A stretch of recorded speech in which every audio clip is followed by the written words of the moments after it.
কিয়ামতের কঠিন ময়দানে সূর্য যখন মাথার অর্ধ হাত উপরে এসে যাবে, সমস্ত মানুষগুলো পালাতে থাকবে, চিন্তা করবে যাব কই, সূর্যের তাপ সহ্য হয় না, মাটিটা উত্তপ্ত গরম হয়ে আছে, মাথার উপরে সূর্যের আলো পড়ে, অপরাধীদের মাথার মগজগুলো কানের ছিদ্র আর নাকের ছিদ্র দিয়া বেয়ে বেয়ে পড়ে। ওই দিন ওই সূর্যের আলো থেকে নিরাপদে কোথায় আশ্রয় নেওয়ার জন্য কোনো জায়গা খুঁজে পাওয়া যাবে না, শুধুমাত্র একটা জায়গা আছে, ওই জায়গাটার নাম হলো আল্লাহ রাব্বুল আলামিনের আরশে আজিম। সুবহানাল্লাহ বলেন। আল্লাহ পাকের আরশে আজিমের ছায়া ছাড়া আর কোন ছায়া আশ্রয়স্থল সেই দিন থাকবে না। সেই আশ্রয়ের নিচে, সেই আশ্রয়স্থলে আল্লাহ রাব্বুল আলামিনের সেই আরশে আজিমের ছায়ার নিচে আল্লাহ পাক 7 শ্রেণীর মানুষদেরকে জায়গা করে দেবেন। ওই 7 শ্রেণীর ভিতরে এক শ্রেণী হলো ওই যুবক, যেই যুবক তার যৌবনের কালটা আল্লাহর ইবাদতের মাধ্যমে ব্যয় করেছে। বিশ্বনবী বলছেন, ওয়াশাবুন নাশা ফি ইবাদাতিল্লাহ, আল্লাহর যে বান্দা তার যৌবন কালটারে আল্লাহর ইবাদতে ব্যয় করেছে, কিয়ামতের দিন আল্লাহ রাব্বুল আলামিন তাকে আল্লাহর আরশে আজিমের নিচে জায়গা করে দেবেন। আর আমাদের যুবকদের অবস্থা এখন ইবাদতে আছে? আমাদের যুবকদের অবস্থা হলো ওরা এখন জুয়ার আসরে চ্যাম্পিয়ন, মদের আড্ডায় চ্যাম্পিয়ন, জুয়ার আড্ডায়, তাসের আড্ডায়, মদের আড্ডায়, দুনিয়ার যত খারাপ জায়গা আছে সব জায়গাতে আমাদের যুবকগুলোরে খুঁজে পাওয়া যায়, ঠিক কিনা? সব জায়গা আছে তারা। এখন তার একটা বের হয়েছে মোবাইলে টিকটক, আছে না? যুবকদের অবস্থা দেখলে মনে হয় আগামীতে যে কি যে অবস্থা হবে। আমার বন্ধুগণ, মাথার চুলের অবস্থা দেখছেন? ওই যে টিকটক বানায় অপু ভাই, ও ঢাকায় গেছে, নোয়াখালীর অপু, আপনাদের নোয়াখালীর অপু ভাই ঢাকা গেছে, ঢাকা কাঁপায়া দিবে। শুনছেন না আপনারা?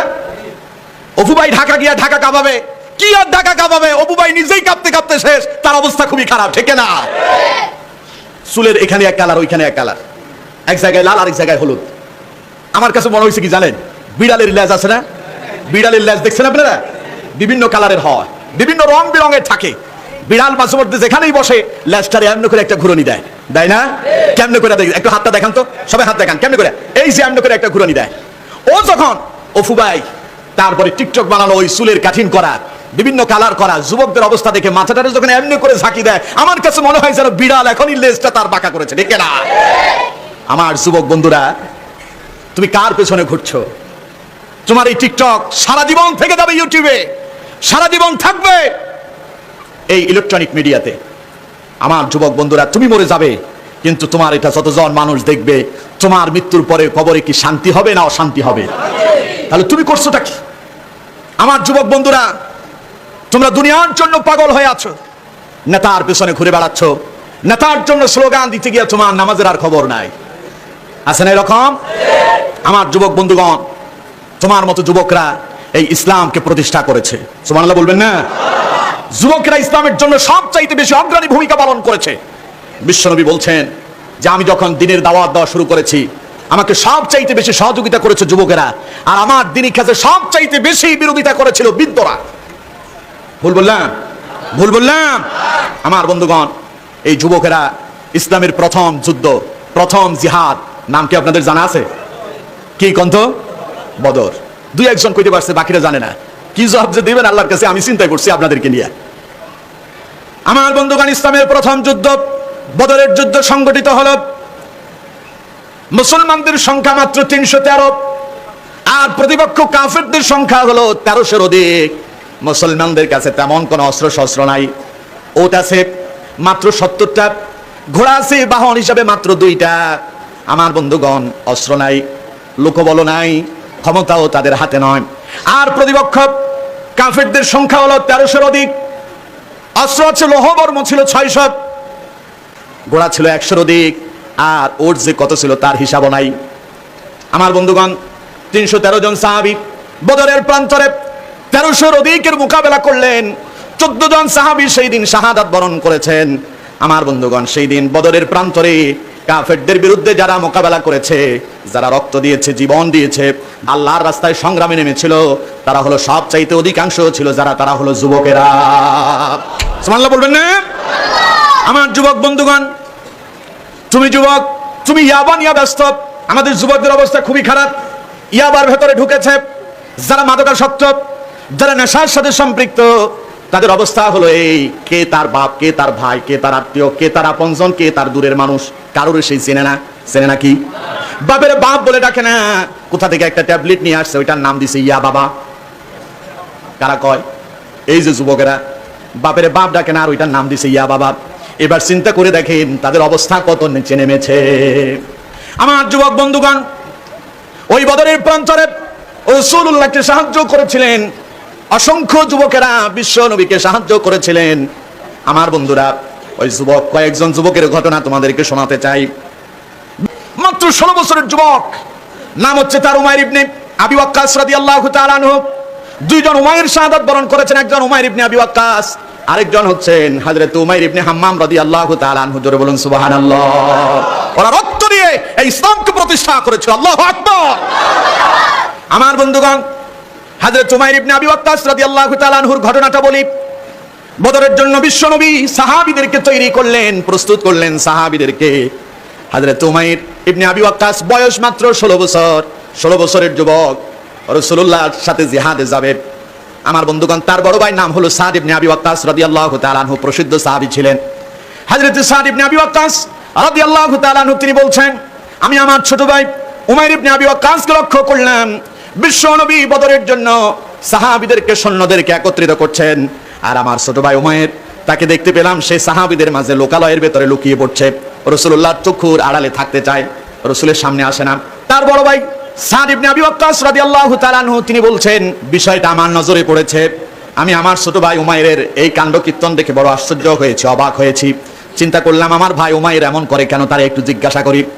হযরত সাদ ইবনে আবি ওয়াক্কাস তিনি তার ছোট ভাই উমাইরের কাছে চলে গেলেন। উমাইর ইবনে আবি ওয়াক্কাসকে লক্ষ্য করে বললেন, ছোট ভাই কি হয়েছে তোমার? তোমাকে কিছুক্ষণ যাবত লক্ষ্য করে দেখেছি, তুমি রাসূলুল্লাহর চোখের আড়ালে আড়ালে থাকো, আর সাহাবীদের দলের ভিতরে তুমি লুকিয়ে পড়ো, এর কারণ কি? আমার বন্ধুগণ, হযরত উমাইর এত সুন্দর জবাব দিয়েছেন যা শুনলে কলিজা ঠান্ডা হয়ে যাবে।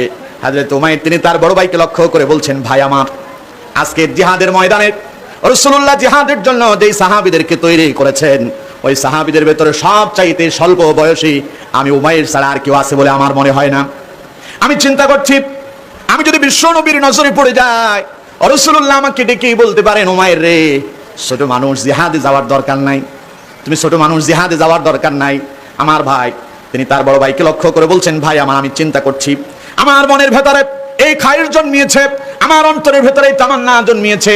আমার মনে হচ্ছে আজকের এই বদরের প্রান্তরে আমি আমার জীবনটা কোরবান করে দিতে পারবো।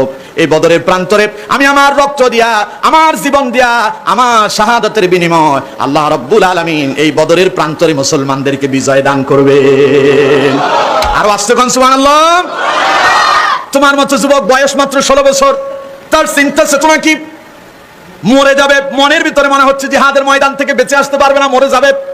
কিন্তু আমার যুবক বন্ধু, মনের ভিতরে চিন্তা হলো আমি জিহাদে যাব, রাসূলুল্লাহ আমারে দেখলে নিষেধ করে দিতে পারেন, তাই বলে বারবার লুকোচুরি করতেছে। সময় এসে গেল, বিশ্বনবী সাহাবীদেরকে তৈরি করতে লাগলেন, কোন সাহাবী কোন পর্যায়ে থাকবে। সৈন্যদেরকে কাতারে কাতারে দাঁড় করালেন, এক একজন সাহাবী করে রাসূলুল্লাহ বাছাই করতে থাকলেন। ছোট্ট উমাইর রাসূলুল্লাহর নজরে পড়ে গেল। বিশ্বনবী বললেন, উমাইর তুমি ছোট মানুষ, জিহাদে যাওয়ার দরকার নাই, তুমি বাড়ি থেকে যাও। আমার বন্ধুগণ, ছোট্ট উমাইর চোখের পানি ছেড়ে দিয়া অজরে কাঁদতে লাগলো, হাউমাউ করে উঠলো। নবীজি বললেন, উমাইর রে তুমি কাঁদো কেন? হযরত উমাইর বলছেন, ইয়া রাসূলুল্লাহ, আমি চিন্তা করে দেখেছি, আমার মনে হচ্ছে আজকের জিহাদের ময়দানে আমি শাহাদাত বরণ করতে পারবো, আমি আমার জীবন দিয়া ইসলামকে আজকে বিজয় এনে দিতে পারবো। ইয়া রাসূলুল্লাহ, এই আমার অন্তরের ভিতরে তৈরি হয়েছে, আমার খায়ের জন্মিয়েছে, হুজুর আমি শাহাদাত বরণ করতে পারবো, দয়া করে আপনি আমার বাড়ি রেখে যাবেন না, জিহাদের ময়দানে যাওয়ার জন্য হুজুর আমারে অনুমতি দিয়ে দেন। হযরত উমাইর কাঁদছেন, হাউমাউ করে কেঁদে উঠলেন। নবীজি আর সহ্য করতে পারলেন না, বিশ্ব নবী ডেকে বললেন, উমাইর ইবনে আবি ওয়াক্কাস কেঁদো না, আমি নবী তোমার জিহাদের জন্য পারমিশন দিয়ে দিলাম। উমাইর রে তুমিও জিহাদের ময়দানে যাবে, তুমিও জিহাদের ময়দানে কাফেরদের বিরুদ্ধে মোকাবেলা করবে। হযরত উমাইর সাহাবীদের সঙ্গে একত্রিত হয়ে জিহাদের ময়দানে তিনি চলতে লাগলেন। বদরের প্রান্তরে চলে গেলেন, কাফেরদের বিরুদ্ধে জিহাদ করলেন। জিহাদ করতে করতে কিছুক্ষণ পরেই তার সেই উদ্দেশ্য, তার সেই গন্তব্য, শাহাদাতের পেয়ালা পান করে আল্লাহর জান্নাতের মেহমান হয়ে গেলেন। আমার বন্ধুগণ, হযরত উমাইর ইন্তেকাল করলেন, শাহাদাত বরণ করলেন। বদরের যুদ্ধ যখন সমাপ্ত হয়ে গেল, বিশ্বনবী সাহাবীদের লাশগুলো যখন নিয়ে আসলেন, একজন সাহাবী ডেকে বললেন, হুজুর এই যে ছোট্ট উমাইর 16 বছরের যুবক, ইয়া রাসূলুল্লাহ আপনার উমাইর তো আপনার সামনে এসেছে। আল্লাহর নবী ডেকে বললেন, উমাইর রে তুমি তোমার রক্ত দিয়ে আজকে ইসলামকে বিজয় এনে দিয়েছো, তুমি তোমার গন্তব্য তোমার শাহাদাতের পেয়ালা পান করে তুমি আল্লাহর জান্নাতের মেহমান হয়ে গিয়েছো। আরেকজন উমাইর, হযরত উমাইর ইবনে হাম্মাম রাদিয়াল্লাহু তাআলা আনহু, তিনি আনসারী সাহাবী ছিলেন, টকবকে যুবক, মাত্র যৌবন এসেছে। বিশ্বনবী জিহাদের ময়দানে যাওয়ার জন্য ফজরের নামাজ পড়ে, আজকের জিহাদ শুরু হবে, ফজরের নামাজ পড়ে রাসূলুল্লাহ সাহাবীদেরকে বললেন, তোমরা উঠো, আল্লাহর জান্নাতের জন্য তৈরি হয়ে যাও।